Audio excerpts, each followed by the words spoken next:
اهلا بيكم يا شباب في تاني فيديو معايا. معاكم محمد عثمان. النهارده هنتعلم حاجه جديده في الفوتوشوب. النهارده هنتعلم ازاي نحول الصوره من كده ملونه وعاديه وطبيعيه لصوره كانها مرسومه وبالابيض واسود زي ما انتم شايفين. طيب، ايه اهم حاجه مفروض ناخد بالنا منها؟ هي ان الصوره تكون جودتها عالية عشان لما نحولها من كده لكده تكون كل التفاصيل واضحة وما تبصش مننا. طيب، بعد ما بيفتح الفوتوشوب بندوس على فايل عشان نفتح الفايل اللي احنا عايزين او الصورة يعني اللي احنا عايزين نحولها، وبندوس اوبن. نختار الصورة بتظهر بالمنظر ده. نيجي هنا عند اللاير دي وندوس كليك مرتين، وبعدين ندوس اوكي، وبعدين كليك يمين، وبعدين بنختار دبليكيت لاير.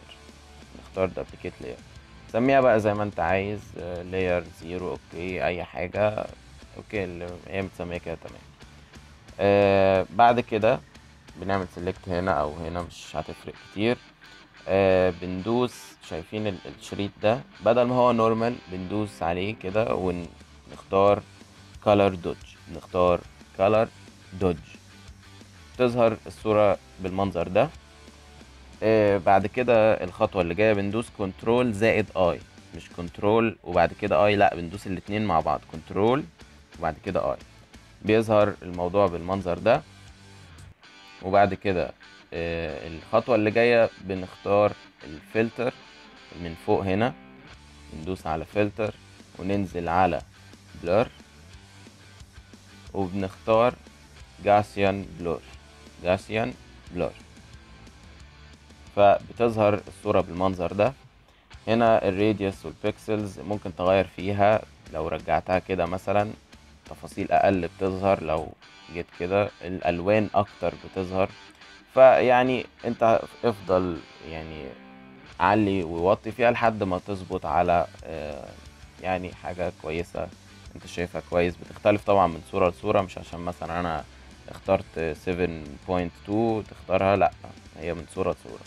فمثلا لو انا اخترت هنا تعال نقول 6.4 ودوسنا اوكي، تمام كده الصورة بقت شوية كأنها مرسومة، انما الالوان لسه يعني شوية مش قوي يعني.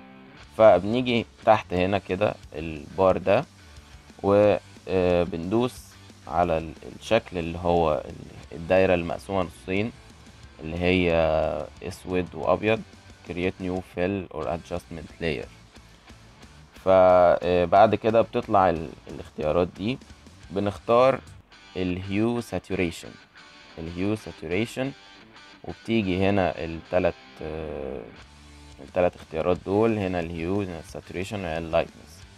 فبنجيب الساتوريشن لأقل حاجة خالص عشان كل الألوان تروح، وبكده نكون عملنا الصورة كأنها مرسومة بالرصاص.